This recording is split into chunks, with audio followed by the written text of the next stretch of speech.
Hey guys, Matt here. Today I wanted to make a video following up on my reed making series videos. I've been thinking a lot about how to make a video about finishing and refining reeds. It's really hard to show these things, close up on a camera. And honestly, when it comes to finishing reeds, the answer is always, it depends, ... So I thought what I would do is start with, I have a sacrificial reed here that I'm going to demonstrate on, and I'm just going to start with 5 things that I commonly do to a reed that's on its second or third day, or that I'm just trying to get more out of. All right, so let's jump perspectives and we'll get into it. Okay, so the first thing that I always look for in a reed is symmetry.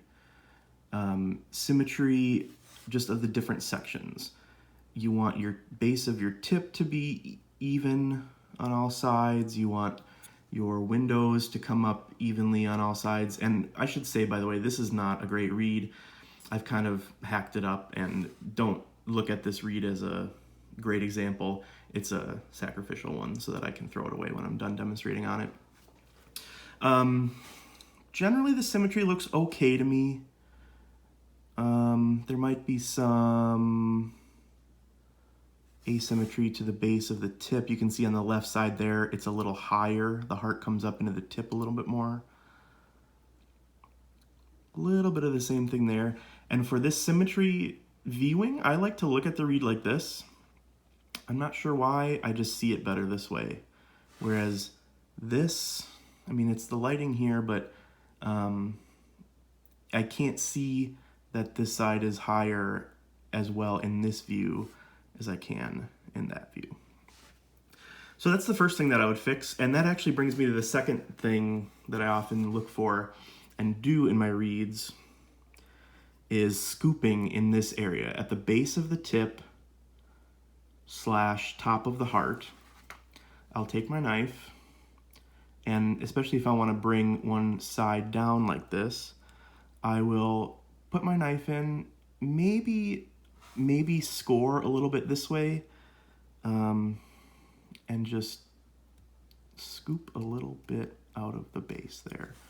And what that does is it deepens the reed a little bit, it deepens the tone. It can help your response a little bit. It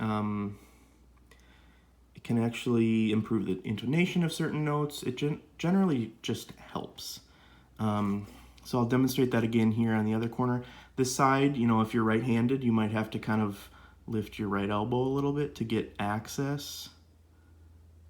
And I'll score and scoop. And notice I'm not, in this step, following off the tip of the reed.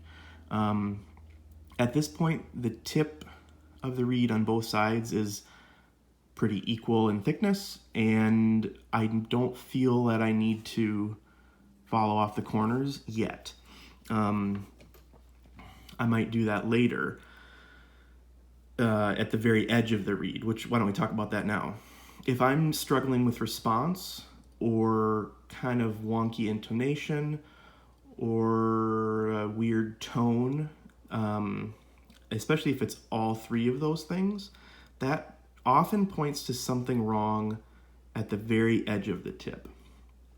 And if you really explore the very edge of the tip, you can often find thickness there that is not necessary. So, and I'll demonstrate how I get rid of that. I will just, and I go straight across the entire tip here, and I just dust. Again, this is very hard to do behind a camera, but I just dust.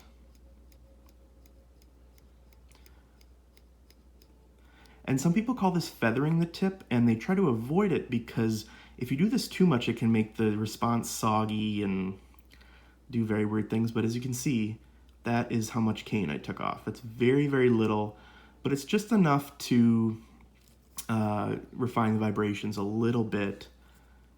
And I'll do it here again. I'm using 0 pressure. I'm using a sharp knife and just letting the knife do the work. And sorry this is all kind of towards this side of the camera. This is hard to do. Okay, so we've kind of talked about the tip so far. I would also extend this scraping to the very sides of the tip. Just dusting in this area. That will also just settle down the vibrations a little bit. It will warm up the reed tonally and just make it feel nicer to play. If your reed is a little stuffy and you've taken care of the tip first, what you might need to do is just dust in the heart. And again, I'm using zero pressure as I do this. I'm just dusting the entire heart equally. And if you find that dusting like that is not doing enough to make the reed kind of less stuffy, you might need to focus your dusting at the top of the heart to kind of increase the slope of the heart. That's something I talk about in one of my earlier videos about setting up the scraping of the reed. We want a little tiny bit of slope generally towards the tip. So if, let's say this side of the heart was too flat and didn't have slope from the back of the heart all the way to the tip, I might focus my dusting on the top of the heart and just dust a little more up there. But that's really all I would do, usually.